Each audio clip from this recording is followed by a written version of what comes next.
You were drawn here by something deeper than the algorithm because this message, it's been echoing through your spirit long before you ever pressed play. You've always known you were different, not better, but set apart. And that truth, it's both your crown and your cross. People don't get you, not really. They admire you in silence, envy you in shadows, and misunderstand you in public. Why? Because you don't move like them. You don't chase clout, beg for attention, or seek seats at fake tables. You are the table. You walk with a kind of presence that speaks before you do, and that rattles people who've built their worth around noise. This isn't motivation, it's confirmation. This is for the ones who were molded in isolation, refined by rejection, and sharpened in silence. They hate that you don't need them, that you stay in your own lane and own it.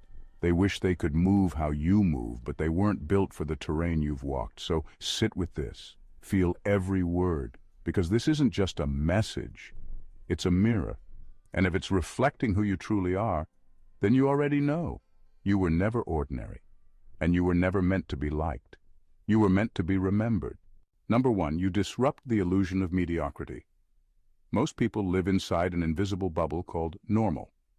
They follow the same steps, speak the same language, chase the same goals, because stepping outside that bubble means risking judgment, failure, and isolation. So they play it safe. But then there's you. You didn't ask for permission. You didn't follow the script. You walked your own path, even when it was lonely, even when no one clapped. And just by doing that, without even trying, you expose something uncomfortable in everyone else. The life they could have had, if they had the courage to choose differently. You didn't come into their world trying to prove anything, but your presence makes people question themselves. It's not arrogance, it's clarity. You've figured something out that they haven't, how to move with purpose, how to stand on your own without seeking approval, how to stay grounded while everything around you is fake and performative. That kind of energy doesn't just stand out, it disrupts. You're not here to fit in. You're here to remind them that the life they settled for isn't the only option, and they feel that. They might not say it out loud, but it shows in the way they act different around you, in the way they throw subtle shade, in how they talk about you when you're not around. Because deep down, they know they've made trade-offs you refuse to make. You didn't sacrifice your authenticity for acceptance. You didn't water yourself down to be liked. You stayed true to who you are, even when it cost you things. And that's powerful. That's threatening. You didn't have to climb a stage or shout your truth. You just had to be. And in a world full of masks and copy-paste personalities, someone being fully themselves is more disruptive than any speech or trend. You're a reminder. You're a trigger. You're proof that freedom is possible, and that scares the hell out of them. Number two, you don't need validation because you validate yourself. Most people are addicted to being seen. Their self-worth depends on someone clapping for them, liking their post, texting them back, or telling them they're enough. They chase compliments like oxygen and fall apart the second they're ignored. But you don't operate like that. You learned how to clap for yourself. You don't need the crowd because you became your own confirmation, and that makes people uncomfortable.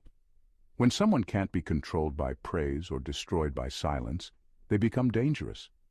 You've learned how to sit with yourself, how to build yourself up without an audience, and how to keep moving even when nobody's watching. That kind of self-assurance isn't common. Most people need validation just to get out of bed. You get up, show up, and handle your business without needing a cheerleader. You learn that your value isn't tied to visibility, and your peace doesn't require participation. That's why they don't know how to deal with you. They can't figure out why you're so calm without applause, why you're not chasing anyone's attention, or why you don't fold under pressure to prove yourself. It's because you already know who you are. You did the work. You sat in the silence. You healed parts of yourself most people avoid. And in doing that, you became whole, without an audience, without a spotlight, without needing constant reassurance. They hate that you move without asking for permission, that you don't need their compliments to feel worthy or their presence to feel seen, because they do. And deep down, they wish they had the strength to be that solid in themselves. But most people can't handle the silence long enough to meet their real self. You did.